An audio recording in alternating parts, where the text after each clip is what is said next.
Most people carry one belief through their entire career, and it is the belief that costs them the most. That if something genuinely unfair happens at work, the law will catch it. That is not completely wrong. Anti-discrimination statutes, wage and hour rules, whistleblower shields, they exist, they have teeth. But between what is clearly illegal and what is clearly fair, there is a gray zone the size of an ocean. And inside that gray zone, companies do not stumble around hoping for the best. They engineer policies, paperwork, and process. By the time you realize you are in trouble, the paperwork is already ahead of you. They do not need to break the rules, they build around them.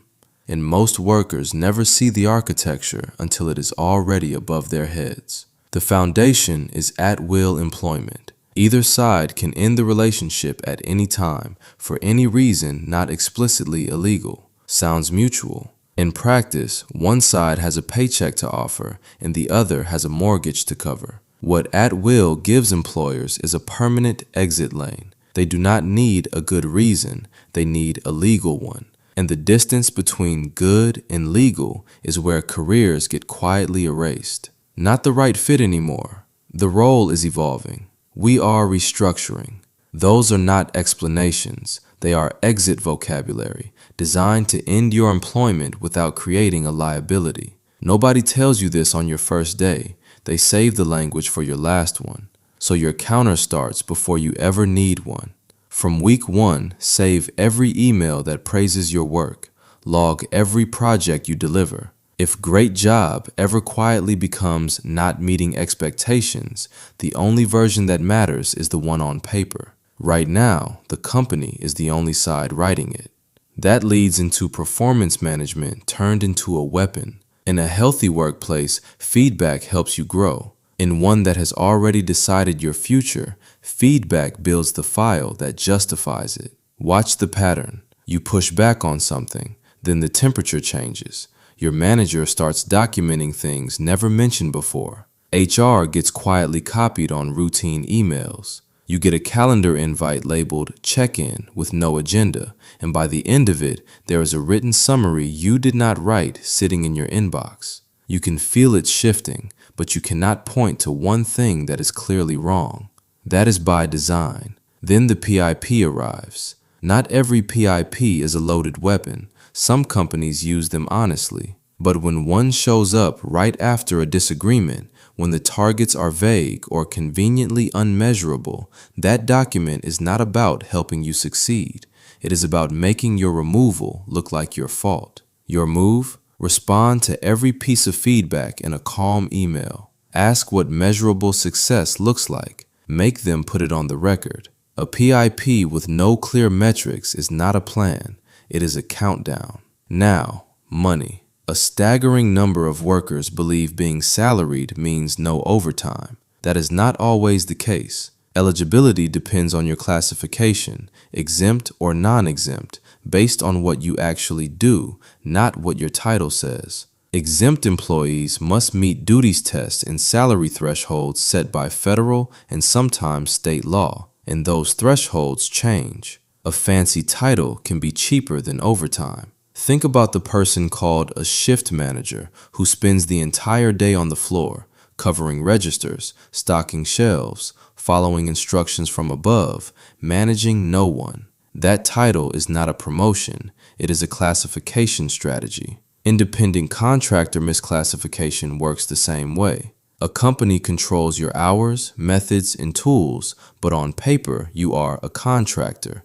No benefits, no protections, no employment taxes on their end. So keep a record that mirrors reality, not the job description. Your hours, your actual duties, who tells you what to do and when. What you are called and what you actually do are often two different things, and only one matters in a dispute. Before you ever had a workplace dispute, you may have already agreed to have it decided in private. It happens on your first day. Somewhere in the onboarding stack, there is an arbitration clause. If a dispute arises, you will not go to court. You will go to a private process, a single decision maker, often selected through a system the company has used many times and you have never seen. Arbitration is not inherently corrupt, but it is a different battlefield, and you did not choose it. You signed it while filling out your emergency contacts. Exceptions exist depending on jurisdiction and claim type, but they are narrower than most people hope. Read what you signed during onboarding. Every page. That stack of forms is not administrative. It is contractual. And the rights you give away on day one are the ones you will miss most on your worst day. When the end comes, it often comes with an envelope. Severance. The word itself is part of the strategy. It sounds like a parting gift. It is not. Severance is not the company saying sorry. It is the company pricing your silence and your speed. In exchange for a few weeks or months of pay, you waive your right to sue, agree not to disparage the company, and sometimes accept a non-disclosure clause. And there is almost always a deadline. Sign by Friday. Here is what makes it work. You just lost your job. You are doing math in your head about rent, about insurance, about how long you can last. And in that exact moment, someone slides a document across the table. They know what you are feeling. The timeline is not a courtesy, it is leverage. Some rights cannot be waived no matter what a document says. But those protections are easy to miss when fear is doing the thinking. Never sign the day it is handed to you. Take it home. Read every paragraph. The company had lawyers write it. You are allowed to have someone read it too. Layoffs carry their own mythology. The biggest myth is that companies always have to warn you. The WARN Act does require certain employers to give 60 days notice before mass layoffs or plant closings, but certain is doing heavy work in that sentence. The law has thresholds tied to company size and workers affected. Many layoffs fall below them entirely. Exceptions exist for unforeseen business circumstances. Thousands of workers lose their jobs every year with no notice, and none of it violates a single statute. Your counter here is not legal, it is structural. Build a fund. Keep your resume current. A lot of people spend their whole career waiting for a warning that was never legally required to come. One of the most effective tools does not appear in any handbook. It lives in culture. The unspoken rule that you do not talk about what you earn. Here is what they are counting on you not knowing. In the United States, the National Labor Relations Act protects most private sector employees' right to discuss pay with each other. Policies that silence those conversations may themselves be unlawful. But the cultural shame works. People stay quiet, and silence is the cheapest inequality tool a company has. You cannot negotiate from a position you cannot see. So talk, not out of envy, out of self-defense. Every salary conversation you have with a colleague is a data point the company was hoping you would never collect. Leave and accommodation laws are real. The FMLA provides eligible workers with job-protected leave. The ADA requires reasonable accommodations. But here is how friction replaces denial. You submit a request. The form comes back incomplete, not rejected, just insufficient. You resubmit. A week passes. Your manager's tone shifts. A comment about coverage challenges. The paperwork multiplies. None of this may be a clear violation on its own, but the cumulative effect is not accidental. It is designed to make exercising your rights feel like more trouble than it is worth. They do not need to say no. They just need you to stop asking. So you make it harder to ignore than to process. Every request in writing, dated, using the language that makes it official. Every response saved somewhere they cannot edit. That is how you outlast a system built on hoping you will give up. Retaliation.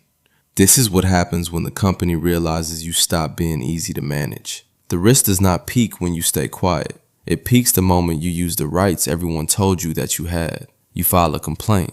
You request an accommodation. You push back. And then the environment shifts. Not dramatically, carefully. You get moved to a different shift, quietly pulled from a visible project. The meeting invites stop. Your performance rating drops a full level 6 weeks after you raised a concern, written by the same manager who gave you top marks the quarter before. Retaliation is illegal in many contexts, but it is almost never obvious, because obvious is risky. Deniable is safe. The harder something is to prove, the more freely it gets done. So you build the record while it is happening. Dates, screenshots, before and after. You are the only one who can make the pattern visible. Non-compete agreements deserve a word because the ground is moving. For years, non-competes restricted where you could work after leaving, even for workers with no access to trade secrets worth protecting.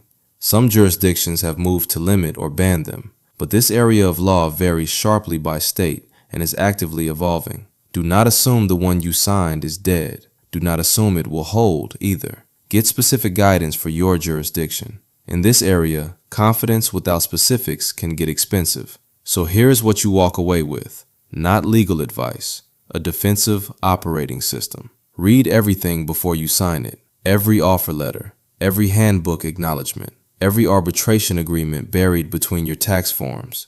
Document from day one, the emails, the reviews, the praise, the promises. Not because you are paranoid, but because you are building the only record that is actually yours.